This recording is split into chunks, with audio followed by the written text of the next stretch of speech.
And I swear I was just walking down the street one day, and probably the greatest officer I ever met, Stephen LaHillier, he just pulled up to me and asked me if I ever thought about being a Dallas police officer. And I was like, no. So anyway, Steve goes, hey, come out and ride with me Friday night. And I'm like, what? Wait, and I'm just this young black kid, 161 pounds, 6'3". I'm like, I can come out and ride with you? When I walked in the station, I saw all those officers in that uniform. Looking at Josh right now, I think that's the best freaking uniform ever. Everybody was switched on, you had guys out there in patent leather and boots. And so we go out that night. First call out the box was they called it a gang fight. So at the end of the night, I asked Steve, I go, they actually pay you guys to do this? And he was like, yeah, dude. He goes, just go down here to 2014 Main. And I'm like, oh my God. So needless to say, I went home and, I told my mom, I go, hey, I think I'm going to fly. And of course, Mom, being a mom, she got all worried. She was like, are you sure that? And I'm like, yeah, that was pretty cool.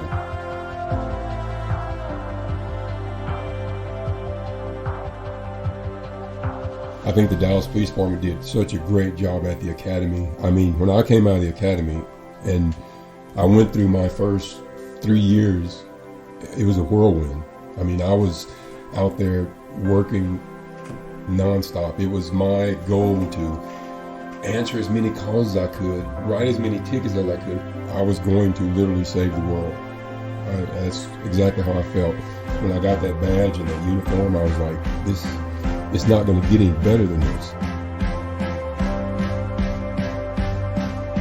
You're listening to the ATO Bridging the Divide podcast, brought to you by the Assist Officer Foundation. Since 1999, the ATO has given assistance to the first responder community, and now we want to give a platform to hear their incredible stories. We also want to hear the stories of the many people that support us. Our community is small, but it is strong. We have differences. We don't always agree, and we all make mistakes. But together we can grow, we can heal, and we can learn from those mistakes. And together we can bridge the divide.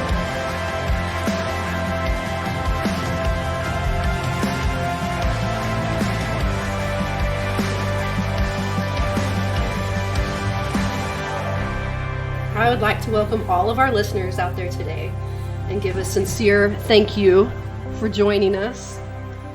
I'm here with special guest host Chris Webb and of course Sergeant Josh Hertel. We have our sound expert Danny Canetti with us to hold our hand because Joe can't be with us today. And then we have an extraordinary guest sitting at our table. Actually, he's sitting in the saddle. Literally. Yeah. Raised by a single mom with his two brothers from Kirbyville, Texas. Climbed on his first bucking horse at 13. Is that right? Yes, ma'am. All right. Right out of high school, he was a journeyman pipe fitter at American Bridge Shipyard. And in 1984, he joined DPD. He was 20. He did 3 years in patrol, 6 years in mounted, and 25 years in SWAT. You do the math. And all as a slick sleeve. Joe's a slick sleeve, too. He's as blue collar and as tough as they come. He turned pro as a rodeo bareback rider in 1992, and he competed while doing his police job. I didn't know this, but it's also called bronco busting. Is that right? Yes. Okay. That sounds tough, doesn't it? Tougher. Yeah. He has a 12-year winning streak at the Texas Peace Officers Rodeo Association bareback competition. He was inducted into the Cowboys of Color Hall of Fame in 2005. An altruistic teammate with the deepest of loyalties. Never without a dip and a cup of black motor oil coffee. He has incredible ironclad resilience. I am honored to welcome a dear teammate, a friend, the fiercest of leaders, father of three. Ladies and gentlemen, please welcome J.T. Curtis, badge 5047, a bona fide real cowboy. Thank you, Misty. That was very nice. Thank you. Before we get started, I have to know, tell me about growing up with that single mom. I have to hear the burn barrel story. Yeah. Well, my mom, our family, or should I say my mom and dad, they were divorced twice. So you can figure out how that went. When they finally divorced the final time, I was probably 5 years old, and we were in Orange, Texas at the time. We moved to Kirbyville, next door to my grandparents, my mom's parents. So she raised us very down to earth, very, I'm going to have to say colorblind. Being in Southeast Texas at that time, I went to school with a young man whose oldest brother actually dated a Caucasian female in high school. He went to school with my oldest brother, and they burned a cross in his yard. At the time, when at my age, it really didn't affect me, but my mom was scared to death for us because, like I said, at that time, my oldest brother was working on a ranch. I wasn't at the time, but my oldest brother was involved in rodeo.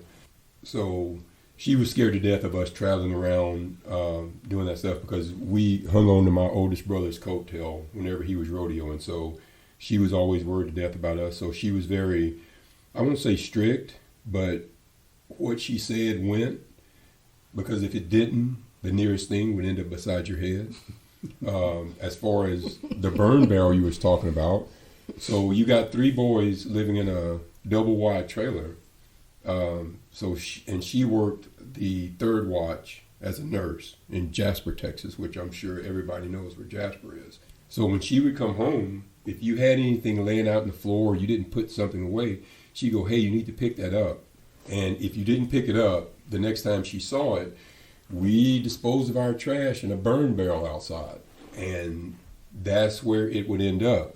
And that happened several times with minor things, but I had gotten a pair of pigskin boots, hand-me-downs, that I was so proud of. I was like, they were probably 2 sizes too big, but I was like, man, these are pigskin. They had the pull holes on the top. I'm like, this is cooking. Well, she comes home one day and she goes, Terry, you need to pick up those boots out of the middle of the floor. And I don't know, I was playing grab ass or something and not paying any attention and left and went outside and we stay outside till 2 or 3 in the morning. I came back in, went to bed. The next morning I get up and man, I'm like, where are my boots at? Where are my boots? And I'm looking. And I'm like, Mom, where are my boots? No answer. And I mean, with no answer, I'm like, oh shit. And I bust ass outside, go out there. Oh yeah, they're all crispy critters in the burn barrel. And I'm like, oh my God. And you have to understand, folks, it wasn't like I was going to get another pair of boots anytime soon. So I learned my lesson, and from that point forward, I think that lent credence to me being such, I won't say meticulous, but as you guys know, I'm kind of a stickler about a lot of things. So some call that OCD. Yeah. Well, I'll blame my mom for that because it worked. So this is all starting to make sense for me now. All of it. But I'm getting on Amazon right now. We're going to get you a pair of pigskin boots. All right. You brought up something that I don't want to. There's 2 things you brought up, and I want to get to one of them later. But the first thing I want to get to is your mom always called you Terry? Mm-hmm. Okay. Yeah. Because we've always been James or JT, but Mama always called you Terry. Yes. Or Dad. Unless I got in trouble, and then it was like James Terry. And that's bad. Yeah, that was always bad. Yeah. It was amazing. One day I thought I could outrun her. I don't know how. I mean, I was a young cat, maybe like 11 or 12, and I did something, and she goes, "Get over here," and I was like, "No, I'll see you," and I took off for the front door, and I don't know. That invisible hand grabbed it. I thought I had a full living room length of head start on her, but it didn't work, so I paid the price. Tell us about getting on bareback broncs. And why bareback? Why not saddle bronc or anything else? And like I said, my oldest brother worked on a ranch, and the guy that owned the ranch, he had 2 kids. They were involved in reining horses, cutting, team roping, calf roping, barrel racing. His kids rodeoed. The boy was a calf roper. The daughter ran barrels. So my oldest brother, they had a practice arena, so they usually roped every day in the evening when everybody got out of work and out of school. So we would go and do what you call push the cattle, which means you get the calf pushed up to the front of the chute, so when they called for them, you pushed them out so they'd run down the arena. So we would do that, and slowly we got involved in, twirling twine, just on the holding pin, roping them and all that, and graduated to actually roping. But when I started wanting to rodeo seriously in junior high, we couldn't afford horses. I couldn't afford horses. I couldn't pay anybody to allow me to ride their horse, because that's not an inexpensive venture if you want to buy some or ride somebody's horse like that. So I thought, you know what, I'll get into rough stock riding. And I rode bareback horses and bulls in high school. My senior year of high school, I was riding a bull at a high school rodeo, and I got that voice that said, "Get off that bull." I got off of that bull, and I never got on another bull, and just stuck with bareback riding. I'm gonna use one of your quotes that was in D magazine. The first time I saw a black cowboy was when I looked in the mirror. You're 6'3". What's it like to be back in the chutes as a black cowboy? I can't imagine. Yeah, it's funny. A lot of times, a lot of the competitors were always nice to me and good. We always got along, never had any problems. I've got an interesting story about that, but I never had a problem with competitors. Now, I must say the judges got me a few times for whatever reason. I mean, it is what it is. A lot of times my mom would say, "Well, if you rode better, they couldn't do that to you." I go, "Well, but it's not always that easy." But, I just didn't pay attention. I didn't pay attention to it. And I don't think anybody, or should I say nobody, ever tried me while I was out rodeoing or whatever. So I never had an issue behind it. Like I said, the judges got me, but it happened, and you just have to move on. It's kind of like in life. If you go into a store and somebody refuses you service, does it do you any good to stand there and bitch and moan about it? No, you move on and go find another one. So I did a lot of traveling, and I met a lot of nice judges too, but every now and then you meet that old fart that was just kind of set in his ways, and it is what it is. I can't imagine rodeoing and doing this job. And I remember stories of you coming in on fumes, spending your last $2 at McDonald's after rodeoing all weekend. Yeah, Put us there. Well, that was my first, when I turned professional, and when I say professional, that's the PRCA, the Professional Rodeo Cowboys Association. And I don't know if any of your listeners, some of them may, Ty Murray, Jim Sharp, that was kind of the era that I was doing my professional rodeo. In fact, I think I bought Jewel's engagement ring when Ty Murray and Jewel got married, because he took a lot of my money. But yeah. So when I turned professional, there was what they call a route that you want to go certain times of the year. And this one was up through Kansas, up to Iowa, Sydney, Iowa. And you go to Oklahoma, Kansas, Iowa, come back. And when I came back, I was going to go to Mesquite and then Fort Worth. But yeah, I left here traveling by myself, my little Ford F-150. I would go to a rodeo, ride, sleep at the rodeo grounds at night, get up the next morning, drive to the next one. Same thing for about, it was a week solid.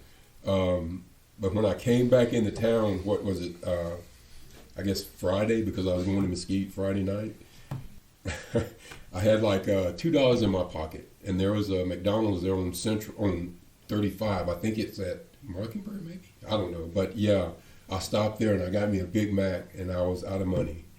That was it, and I came home and licked my wounds for about a week, but I didn't make a single dime. Like I say, barely made it back home, but it was worth it. What year was that? Good question. Probably 90 or 91, I think. I think it was in the early 90s. So we kind of jumped ahead though. So tell us about Dallas. How did you end up here with Dallas? How did that start? This should take up the rest of our time. So So, like I said, when I graduated in high school, I worked in an oil field welding shop because my mom instilled in us that you need to, get your education and get a job. You have to be able to support yourself. That was her main thing, be able to support yourself. So my senior year of high school, I actually took my journeyman pipe fitters test and passed. So when I graduated high school, I went to American Bridge back in Orange, where I was born, and went to work there. But needless to say, in June and July, in the bottom of a barge in southeast Texas. Sounds great. In leather welding sleeves, it just wasn't my cup of tea. However, I was making really good money for an 18-year-old kid. My mom had moved to Dallas at the time. I came up here to visit her, and I swear I was just walking down the street one day, and probably the greatest officer I ever met, Stephen LaHillier, he just pulled up to me and asked me if I ever thought about being a Dallas police officer. And I was like, no. Because where I grew up, we had 2 DPS troopers that patrolled our city, well, the whole area. And they were 2 6'4" white guys that were very intimidating, but very switched on.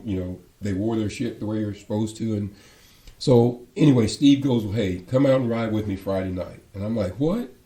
I go, wait. And I'm just this young black kid, 161 pounds, 6'3". I'm like, I can come out and ride with you?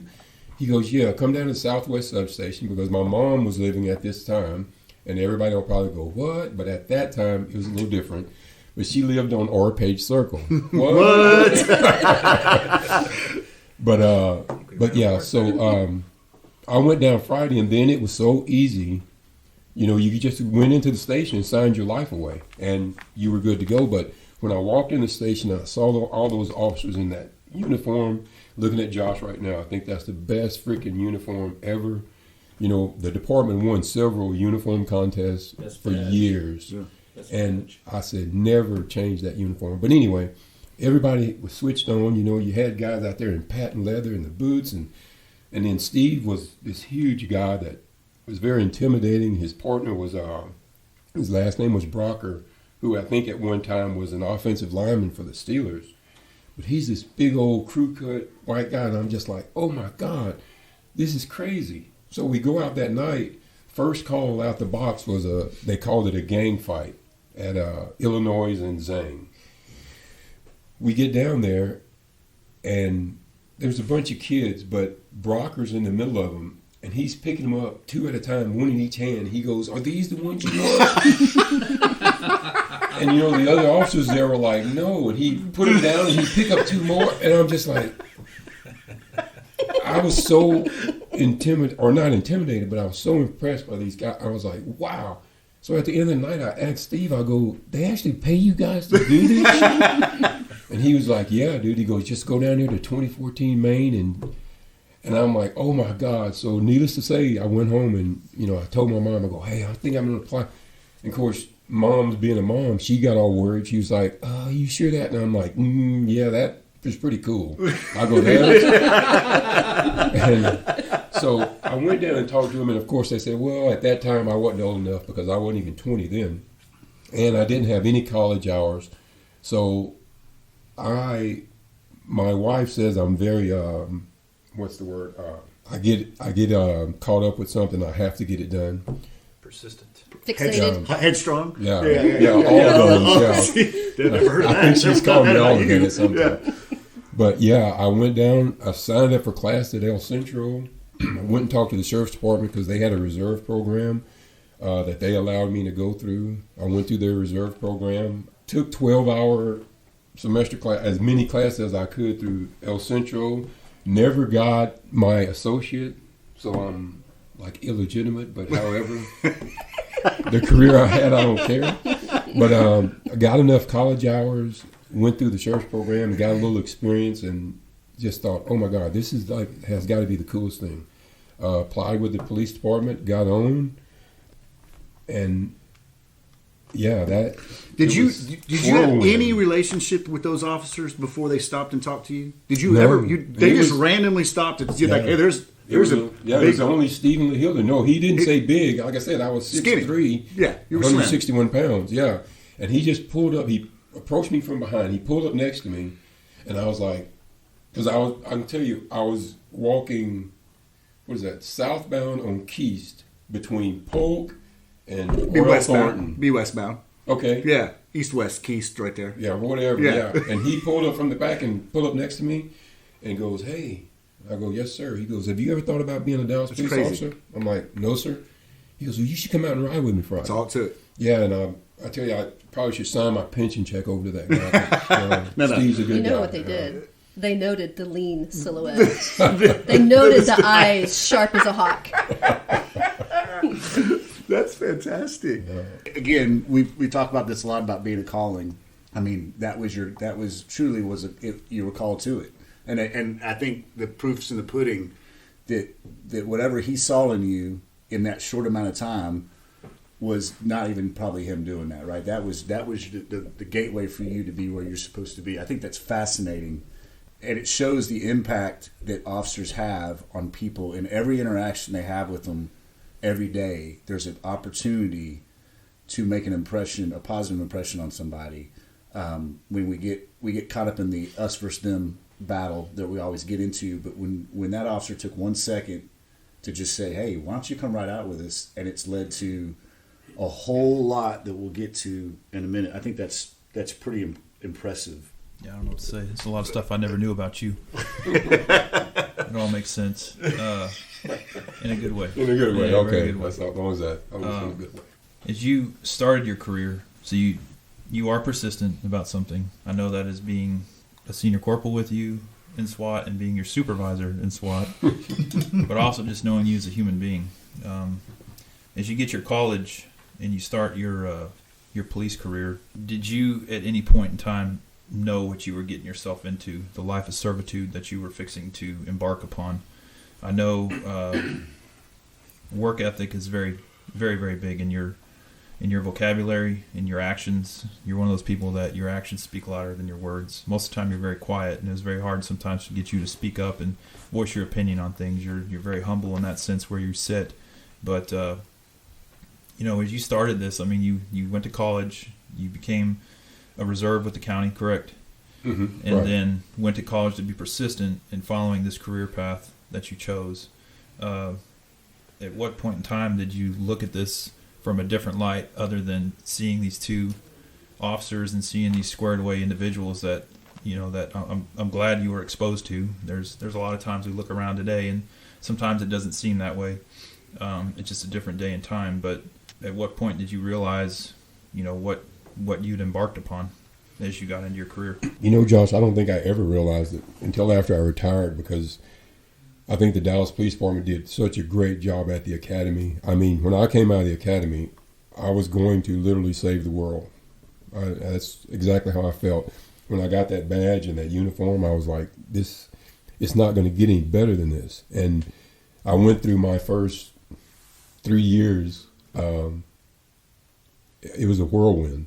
I mean, I was out there working nonstop. It was my goal to answer as many calls as I could, write as many tickets as I could, which turned out to be, I won't say a bad thing, but it was a learning point for me during my career. And this isn't a bragging point, but I ended up winning the 1986 Rookie of the Year. And that was not intentional, but I had no officer discretion at that time. I was there, like I said, I came out and I won't say invincible, but God, I was having a good time, and it was, excuse my French, but it was balls to the wall, and I was loving, I didn't have any regrets, and I still don't about my career in the department. But my turning point for me was when I finally wrecked enough squad cars. No, let me say totaled enough squad cars for the department that I ended up going to dispatch for a year, which for me was my turning point, because a year of being in dispatch taught me how to calm down. And I think that's where I learned my officer discretion, because when you have, 200, however many guys I had on patrol on 3rd Watch Southwest as a dispatcher, you feel responsible for all those guys, to know where they are, because Gary Blair was killed, the second year I was on the department. And when that happened, I was maybe a mile away on the freeway working a freeway accident. So I never wanted to be in that position where I was working dispatch and somebody called and I not knew where they were. And if you've ever heard the tapes of that,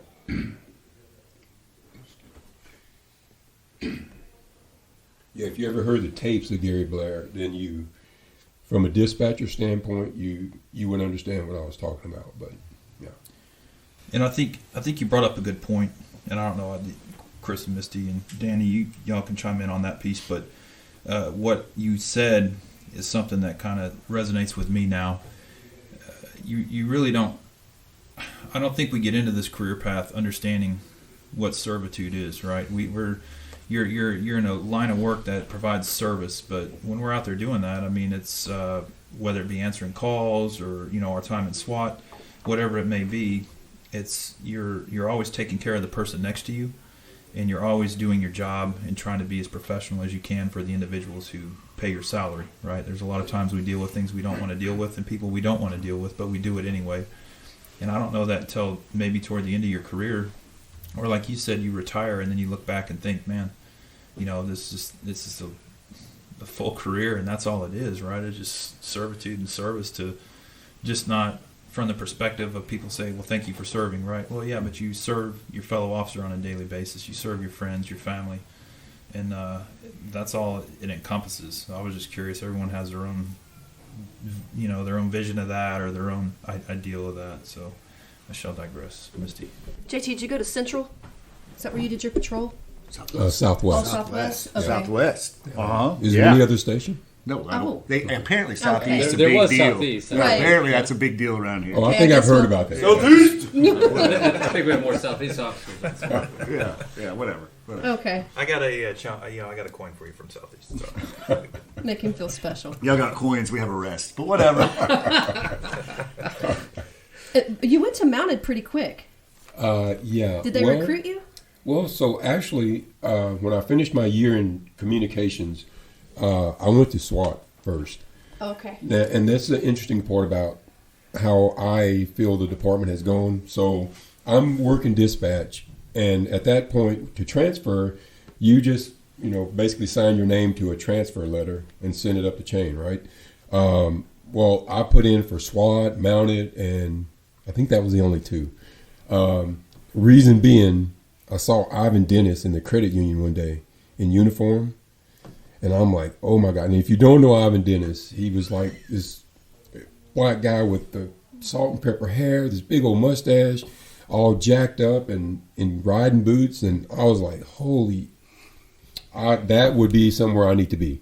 But anyway, SWAT came calling first, but I'm dispatching one night, and two SWAT, at that time, TAC officers, Jody Hill and George Kleinmeyer, come up to communications, and I'm sitting on the console, and they walk by, and I'm like, man, look at those guys. And they were there to talk to me, and they go, hey, so we hear you're interested in coming to SWAT. And I'm like, yeah, I would love to, and blah, blah, blah. So where I think it's changed, the officers used to kind of do the interviews and make the selections for SWAT officers, which I think really made a difference in, I think, the quality of officers that you get, as opposed to now where it's a interview board with supervisors. And I think I'm a guy that I think the guys on the ground are the guys that have the best insight on what you need as a squad. But anyway, I digress. So yeah, I went to SWAT that first right out of communications, and I think I was only there a year, and a position in Mounted came up. We were blowing and going in SWAT then. Was that when you guys wore baseball caps? Yeah, we wore all kind of funky stuff. Okay. No helmet. Oversized vests. Like we had like 6 heavy vests that everybody wore. They were funky, but you wore them over your Class A uniforms because we would run warrants, take that crap off, and go out there and work patrols. So, and it was nonstop. But Ivan Dennis, once again, saw me one day and goes, "Hey, I hear you rodeo and you like horses and all that." And I go, "Yeah." He goes, "Well, we're going to have an opening in Mounted if you're interested." And I'm like, "Holy shit! Oh man!" I'm like, I love what I'm doing, but I'm a cowboy, and I can't imagine getting to wear this uniform, riding a horse in Dallas. I'm like, yeah, I'm up for it. And then it was so much easier, I think, if there was an opening, and like I said, people, the officers knew you, they would come out, talk to you. And so anyway, I went to Mounted there for a very short length of time, probably 2 years, I think. And the commander, Scott McDonald Sr., and for you young guys, you may not remember, but Darren Coleman, that was when the Addison officer was killed here in Dallas during a drug warrant. So Darren left, and the commander had an opening, and I don't even know how he saw me, but he asked me if I was he knew me from my previous stint. He goes, hey, I'm going to have an opening. Would you be interested in coming back over to SWAT? I'm like, oh my God, I've been in Mount. I'm like, this is too good to be true. I'm getting to do the two best jobs in the department, I thought. I'm like, yeah, and there were some changes happening in Mounted that I was like, okay, yeah, I'll go. And I went back over to SWAT again. That's not the end of this, though. There's another switchback, right? Yeah. I go back to Mounted again. I was in SWAT for, I can't remember the length, but I was here for 3 or 4 years, I think, and then went back to Mounted for 4 years. It may have been even shorter than 4 years, but I went back to Mounted, and I know I was there for 4 years that time, and then came back to SWAT and finished out there. Or at that time, it was SWAT. Yeah. It's a long time, too. Yeah. In special ops. A lot of special ops time, a lot of SWAT time for that last run. Yeah. What'd I get for that? Oh, the gold coin. Two brand new replaced knees. Yes. Yeah, exactly. And an elbow. Yeah, and a clean back, out elbow. and a back, Yeah. But I attribute all that to rodeo, not SWAT. It just didn't help. Well, I have to know, did your rodeo skills transition in Mounted? And I can't imagine anyone looking any better than a Mounted uniform than you. But did they transition? Or was it easy? It's true. What, how good he looks in his uniform? Sort of. I know, it's amazing. It really is. That I don't know what to say to hat, that. I don't know why I that said mustache. I know. Just say thank you. Yeah, that campaign hat. That was- campaign oh, hat, yeah. my so God. clean. Yeah. No, I think it made it easier for me. Mainly riding all my life. I kind of had the balance thing down, and I noticed that a lot of people struggle with that. But Mounted at the time had, when I went the first time, it was Tommy Sneed, who was, I would say, more of a Western rider. So obviously that transitioned to me pretty good. But when they changed trainers and Tom Hall became the trainer, he went more to a dressage type riding, or the department did. And I think that was good for the department. And I think Tom was probably the best mounted officer trainer in the country. I mean, the guy was a sponge when it came to that type of stuff. And I mean, he taught me a lot of stuff that I didn't know at the time about dressage riding. But yeah, it definitely transitioned and helped me out. I think definitely so. So you come back for the third time to SWAT, and that's where you stayed. What we talk a lot in this room about critical incidences and things that happen in our career. Maybe touch on something that stood out in your patrol time, or if not, what were the ones that stuck out in your SWAT career? Those incidents that really stand out in your memory. I didn't have many in patrol because it was such a whirlwind. I guess like for patrol for me, I stopped a guy on traffic one night and working one man, and yeah, this was one of those times, one of those eye-opening experiences. He was coming from my known drug apartments, and I ended up getting him out of the car and searching the car by myself. But I did put him in handcuffs at least, because there was a pistol under his front seat. Well, I found I think it was almost $70,000 of cash in a paper bag. And after everything is said and done, I look back and I go, wow, that was really stupid, because where it could have went if the guy really didn't want to go, we could have had an incident out there at Bahama Drive in Hampton, but it worked out. SWAT-wise, I think two of the best guys I've ever known that I never heard say anything bad about anybody. their lives were altered in SWAT. Dale Hagbarth and Doug Brady. There's just two incidents, and I heard you guys talk about it on previous podcasts, that things happen and you wish you were there. You're just it eats you up inside because you're like, could I have made a difference? Would I have made a difference? And I think those two incidents, and then of course Martell, which we were together on, those three are probably the biggest for me, because they were really life-changing. For the first two, it was for those guys because I've never heard either one of those guys say a bad thing about anybody, and their lives were completely changed. Martell, it's that thing, I don't know if they call it misty, you can probably correct me if I'm wrong, but you tell officers not to get into, is it the white stage or the gray stage, where you get lackadaisical, where you're not really thinking about what you need to do. And I think I got into that at Martell because we know the command told us we couldn't do certain things, but we shouldn't have gave up, or I shouldn't have gave up. And yeah, and so that's it for me. I think those are pretty kicks to the gut. What stands out to you with Oak Park or Duncanville Road? What stands out to you the most with those two incidents? I think just the fact that we made mistakes and it's not talked about. If you don't talk about your mistakes, then you never correct them. Both of those incidents, I think, were, I'm gonna call them blue on blue, and especially, I don't know, both of those could have been corrected.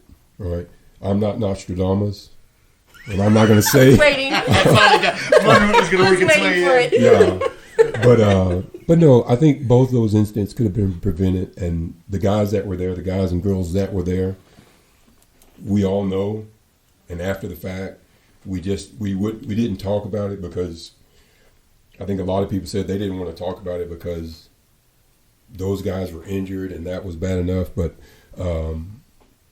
it wasn't talked about enough, and I think that hinders you when you want to make things better. JT, you mentioned blue on blue. Now, obviously, our listeners are first responders, and people understand. We understand our lingo. When we're talking about blue on blue, we're talking about having a police officer on police officer shooting, where we're actually engaging with somebody and probably not in the most tactful way, and we've caused some form of injury to another officer, hopefully not death, but I think that's one thing we probably need to clear up for individuals that don't understand that. And then which one of these incidents were first? It was Oak Park, correct? Okay, and then Duncanville Road. Yeah, okay, Duncanville that's Road. right. Duncanville Road was Duncanville Road, right? And then that was the apartment. Oak Park was the house, right? Yeah.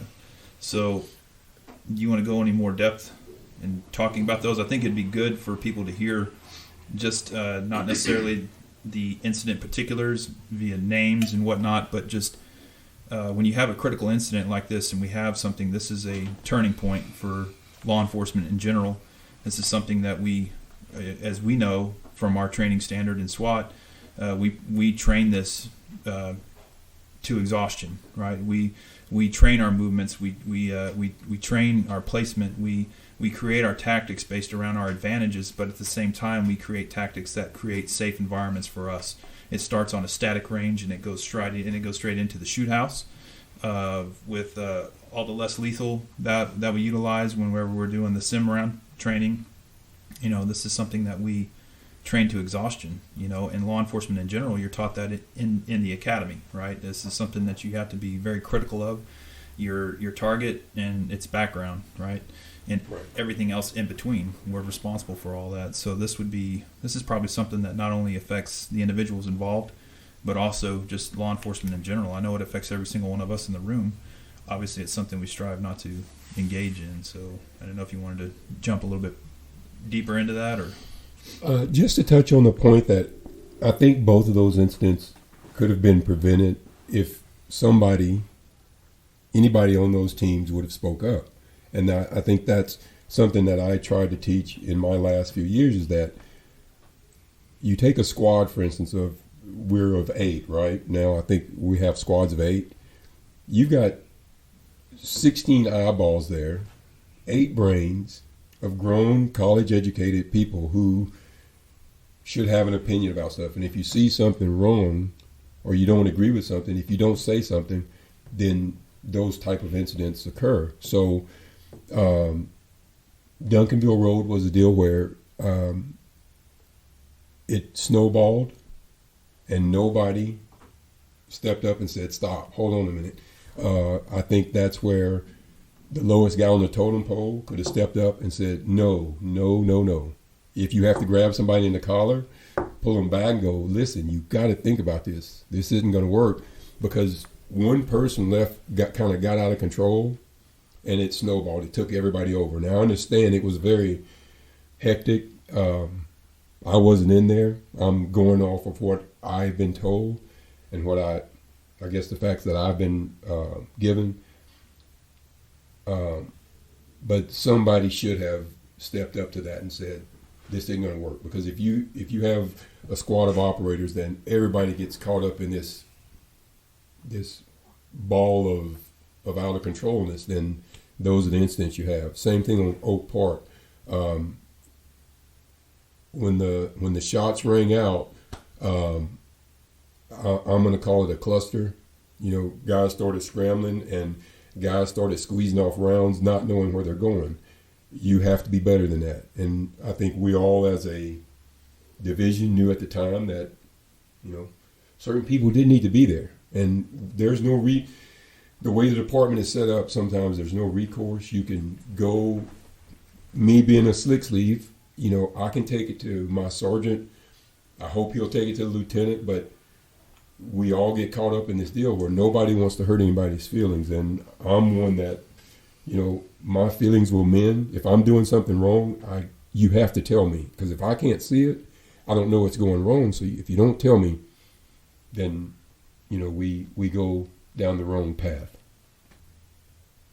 I mean, from that standpoint of what you're saying, yeah, it doesn't matter who you are on that team. If you see something that's unsafe, we do it on the line. We call a halt, right? And when things unfold and you have shots fired, we can't really call a halt, but we should be able to kind of see. I wasn't here for either of these, so I'm not going to comment on that perspective. I can only comment on my perspective as a senior corporal being in there and then going back as a sergeant. And it was interesting to see the diversity. Y'all had to really pull me back in when I first started back over there, because I felt like I needed to be indoors and seeing those things, and it was the outdoors that was the most important piece for that supervisor. Mm-hmm. It was almost like you orchestrate the entire thing. Y'all are already doing your movements and your tactics and everything's unfolding, but as I spent more time on the out seeing it from that perspective, it was a whole lot easier to start seeing the bigger picture. And when we're involved in that, number 1, number 2, number 3, number 4, including the breachers up front, you have a very specific role and a very specific job.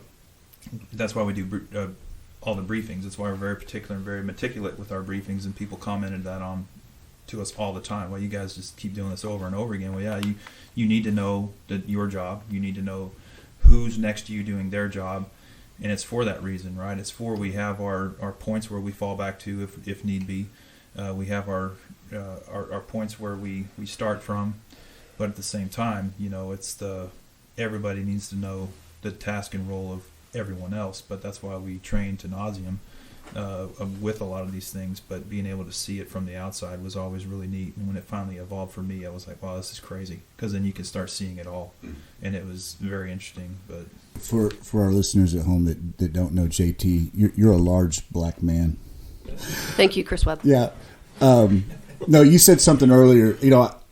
I've known you since 2007, and that's when I got moved over in 2007. I know you're old. Thundercats. You're the Thundercats.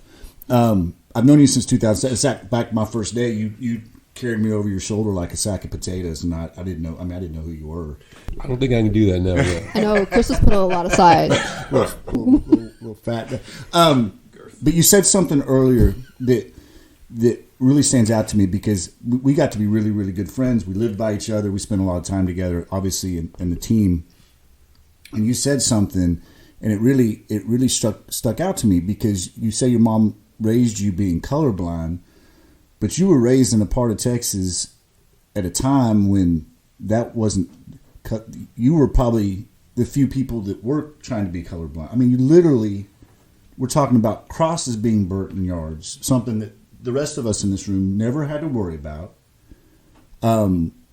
You go down. You're in R-Page Circle. By the way, did you ever run a warrant in R-Page Circle while you were Close. Okay? I figured it'd probably be pretty close.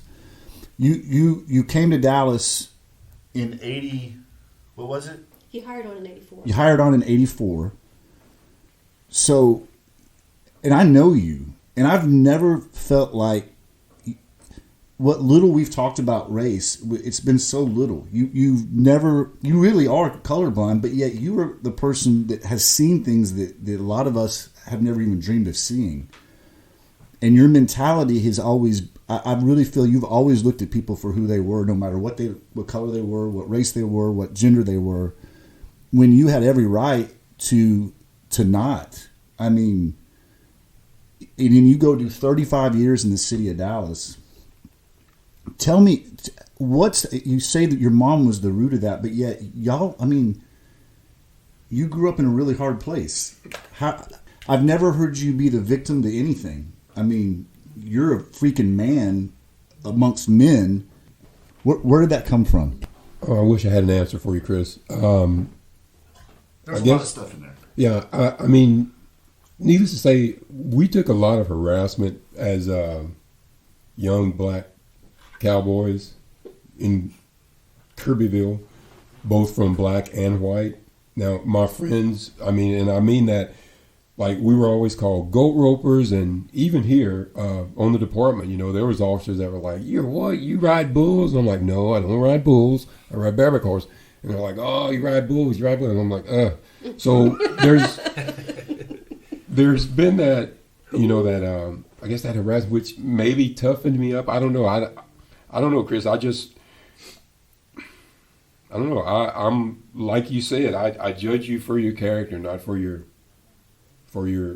outward appearance, because something I've always been a firm believer in. The eyes are the windows to the soul, which I'm sure everybody's heard of that.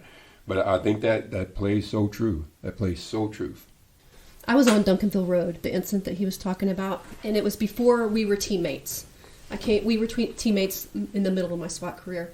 And so things really made sense once I became teammates with you, because you were the voice of reason. You had the experience and the meticulous attention to detail. But it made sense to me why, because I was on Duncanville. That was my first hostage rescue. And upon arrival, we have 3 officers shot, Patino, Coffey, and Sergeant Fluchet. And then we have 2 dead citizens upon arrival.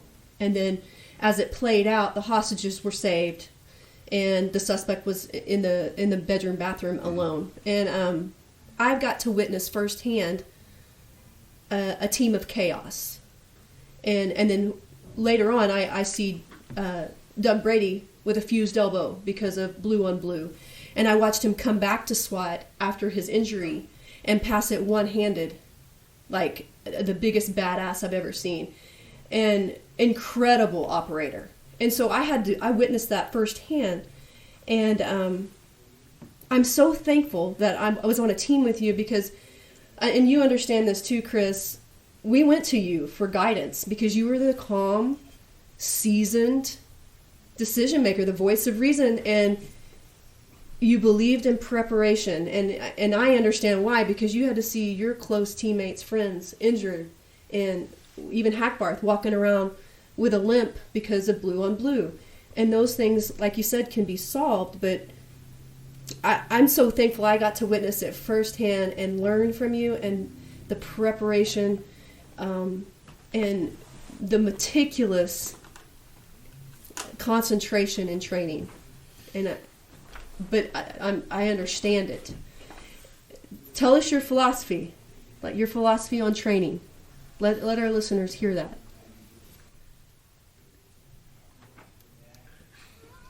Tactical pause. We need a tactical I didn't pause. think about that. My philosophy. When we built that range, you were a perfectionist because you didn't want your name on something that wasn't done right. I really feel like that goes into training too. Yeah. Well, I think to me, it's very simple that and for me, on being on on SWAT or on a team, because obviously I've never competed in a team environment. Basically, before I got on the SWAT team, I did all individual stuff, right? So when I got on the team, it was pretty simple to me that if we are all on a team, I have a job, you have a job, we all have jobs, but the philosophy is I have to know what all of your jobs is, all right? So if anything happens, I need to be able to do what you're supposed to do, and you got to be able to do what I'm supposed to do. And the tactics that we use are very simple. It's not complicated. It's not algebra. It's just, go in a straight line, and if you have to deviate, make sure you're not crossing somebody else's line, if that makes sense. It's almost like shooting. But it's just know your job and do your job and do it the way you're taught, because we've got some fantastic instructors. You get instruction from all over the state. You guys had Dan Calasanto on here, who I think is a great instructor. And I've never had an instructor that I didn't take something from. Okay, I mean, even the worst of ones, there was something that I got from them. And it's just, like I said, it's a very basic, simple philosophy to me, and that is do your job and know your job, know your responsibility, and stay within yourself. Don't overextend. It's like I think I told you guys once at training. I can't remember exactly how I did. I said, but we need you to be born stormers, but we don't need cowboys or something like that. We don't need you running wild. You know what I'm saying? Yeah. We need you to blow and go, but you got to maintain it. High speed, low drag. That's what we need. I know that doesn't make any sense. My first call out with you, I had just went to the tens, and I was with you. We were headed to the seaside of a house, and I was carrying too much gear. Thank you for teaching me how to minimize that. But I was carrying too much gear, and my toe hit a tree stump in Oak Cliff. And, you're top-heavy turtle. And I fell on my face, but you didn't see it because you were ahead of me, and I was trying to keep up with you. And I was up so fast because I was so worried about you seeing me, and I was an idiot because I wanted your respect so bad, and that's the kind of presence that you had on our team. Yeah, but Misty, you have no idea that you have all the respect. We need you to be. I've never had anybody kick born stormers, but we don't need cowboys. I mean, I don't need you running wild. I've cussed you so much, but out of love, you to blow and go. But that back dog, man, we were, high speed, low drag. That's what we need. Piece of my soul's on that back somewhere, a blowing piece around of my like the soul leaves. And a piece of my hands are still on that rope. Bar, or the rope, yeah. Where we did, I can't tell you how many rope climbs, and JT did them all with no legs. Yeah. Just straight. And nobody would stop. climbs. Nobody wanted to quit. No. They said, y'all going to come to detail? No, we're still rope. 100 degrees, and we're out there doing our workout in our gas mask. But you know what? I'm thankful for that, because when you and I were up in that attic, where it was 100 degrees in February. On Valentine's Day. It was our Valentine's Day. I was thankful for JT's gas mask workouts. Well, to mirror what Misty said, there was always that calming voice. First, you're right. You never wanted to. Well, I talked about it, Martell. The worst look I've ever had was when JT looked over the balcony, like, "No, I need you up here," and I'd fallen, and I'm like, "Crap! I pissed off JT." The one thing about JT, if he was mad at you, you knew it, and you didn't want JT mad at you. So that was a motivator in and of itself. And then I can tell you how many times we would be doing something on a live operation, and I would just hear that. The voice of reason. The voice of reason. Hey, slow down. Mm-hmm. And you're like, oh, okay, I'm back. Yep, I got it. Martell, I didn't know you had fallen until after the fact, so I apologize. So disappointed in me. So disappointed. JT, when I was there as a senior corporal, I was in the other unit, so of course as we shrunk, we started working more and more together. When I went back there as a supervisor, I went over the 40s, and I really enjoyed my time there. The one thing I did do a lot was not only did I speak to Scott, but there's a lot of times, as you know, I pull you aside and talk to you. And And a lot of times it was hard to get your opinion out because you're, Josh, no one wants to hear it. No. But yeah, I did. I really did want to hear it. And it was always good having that to go back to, right? That's a very difficult position, just being there in general. And being there as a supervisor, especially when not only you want to earn the respect of everybody, but you want to, I don't know the word, the phrase to use, but as a supervisor, especially once you've been there before, you kind of already know the quirks. You kind of already know the things that people want to work on and have tried to get away from. And everybody that comes through there, sometimes, I say everybody, but not everybody. Some people always want to reinvent the wheel, right? When the wheel was already invented, and we just probably need to take a couple burrs out of it here or there. But I always enjoyed that. Matter of fact, I just sent Misty and Joe. I can't find it. I'd send it to you. I've showed it to you before.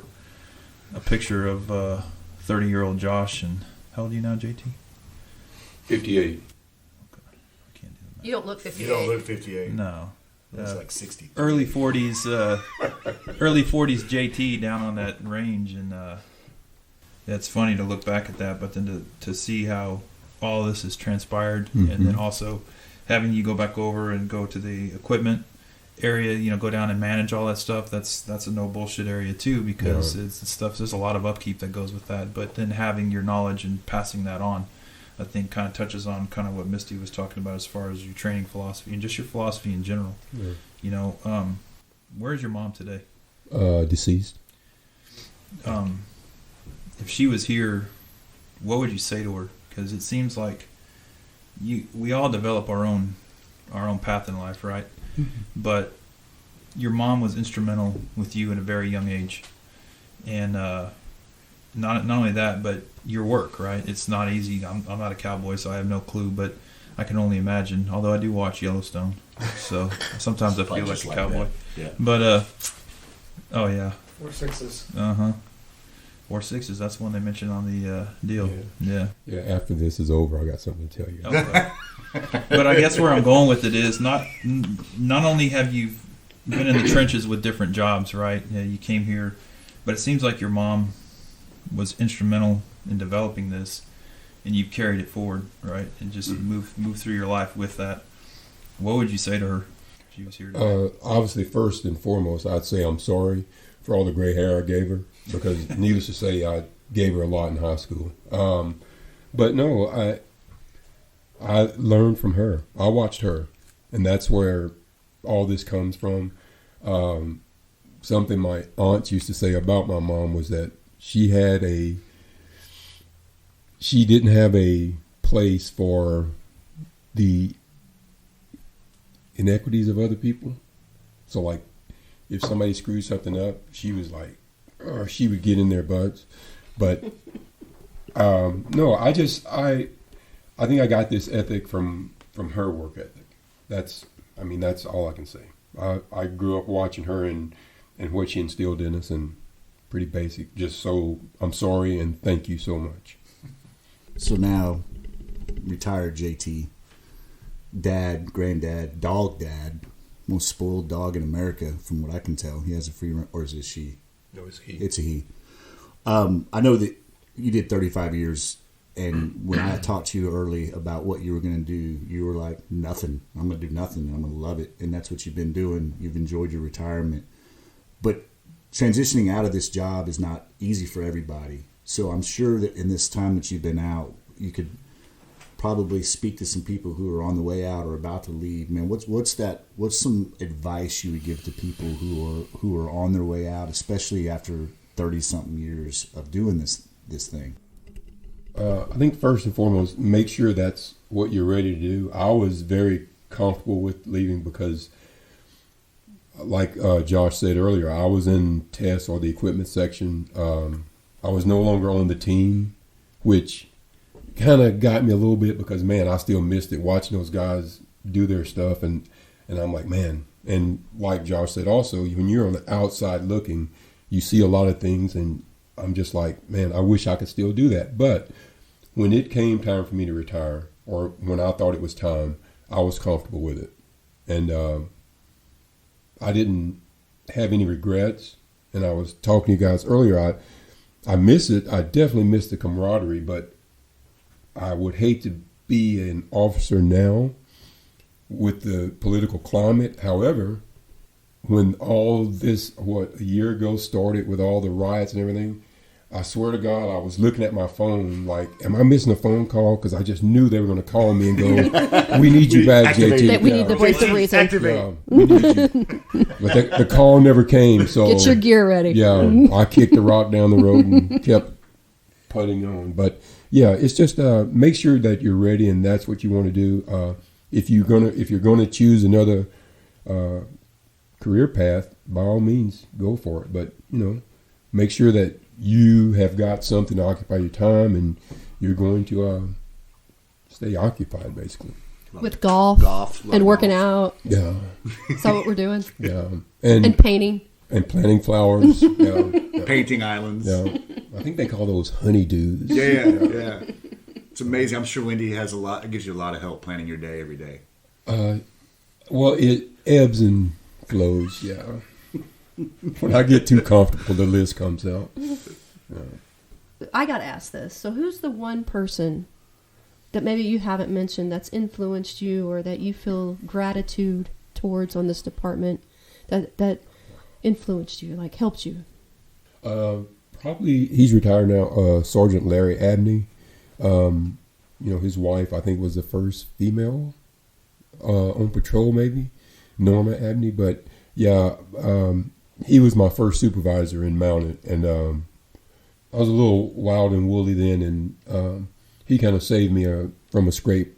And so I was like, that was probably my second eye-opening experience that, okay, I need to kind of rein it back in and settle down a little bit.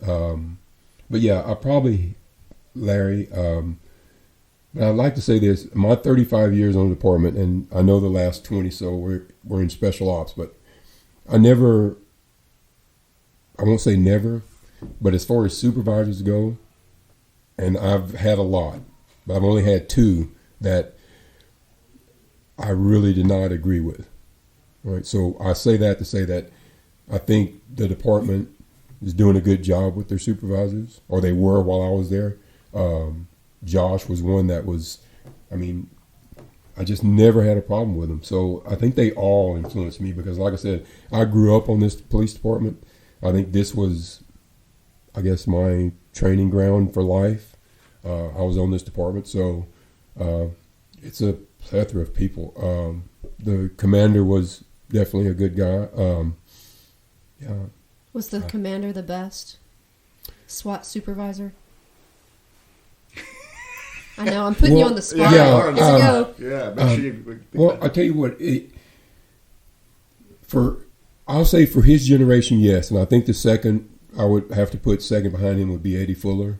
Absolutely. Yeah. And Josh was. You were there. You're just a kid, though. That's all. Just young. but no, join the group of kids. Yeah, it was. Yeah, they're all outstanding guys. They really were. Well, I just want to say thank you. We had a team that had incredible chemistry. There's a lot of ass grabbing going on, but yeah, it was. But you really were the example. Yeah. Thank you. Your uniform was immaculate no matter what we did, no matter how sweaty we were. Pressed seam on all his BDUs. They were never wrinkled. Mine were always wrinkled. Your presence just demanded respect, and your actions backed it up. And it's just, it was an honor to be on your team. Yeah. Thank you. And have you sitting in our saddle today. Yeah, I just want to thank you, JT. I appreciate everything you've done over the years. Most definitely, as an individual going over there very young, you were one of those who were always there to help. Regardless whether we were in the same unit or whatever, there was always something that if I had a question, I knew I could come to you about it. I knew you were very versed in a lot of different things, more than you wanted to admit to, i.e., I didn't know you welded until the last go-around on that house. So I was like, "Yeah." He tried to keep that a secret. He's like, "Yeah, he He did was keep smartest it a one secret. of all of us. He did keep it a secret. He Yeah. saw all the work going on Yeah, down there. He's he's like, like, yeah." But, Jude get you. Yeah, Jude finally got me. but no, yeah, Jude, you got Jude. It's the same as being broed by somebody else, so it's no big deal. But no, but seriously, thank you so much. And even as a young supervisor, as a kid, you were always there to help regardless. I always appreciated your opinion, always respected your opinion, and I just appreciated it, and I really appreciate your service. I really thank you so much for everything you've done. You're one of those people too, regardless of whether you want to admit it or not. You've laid influence on a lot of different individuals, and so you too are one of these that have left your mark here, whether you know that or not. If you don't, then you should know that. So thank you. Well, yeah, and just to add into that, life was always more fun when JT was around, and you always laughed, you always had a smile, but you also, like Misty said, you were the calming voice of reason that we needed a lot, and I know that I was a better SWAT operator because of you, and I just being in this room right now with you and laughing with you, I miss that. I know we can probably all Just being in the back seat of that Tahoe with Dad. with dad, getting coffee. So many adventures. Spotless Tahoe. And don't spill anything because you're going to hear about it. And he'd be back. Come on, kids. He literally calls. We were his children. Now, it just a reminder of how much fun it was and how valuable that time of my life was then and still is now, affecting how I do things in my current job. So thank you.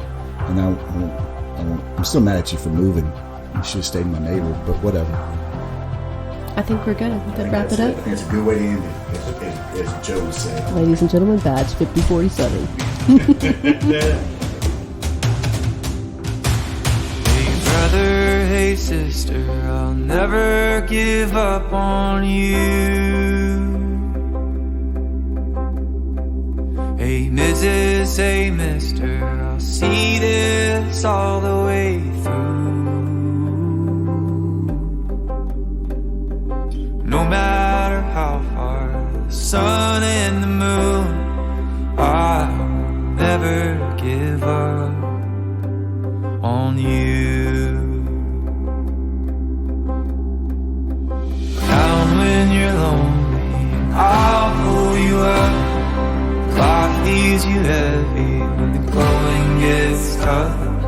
I'll be your shoulder, together we'll run. Up from the bottom, yeah, we'll rise above. Hey brother, hey sister, I'll never give up on you. Hey Mrs., hey mister, I'll see this all the way through. No matter how far sun and the moon, I'll never give up on you.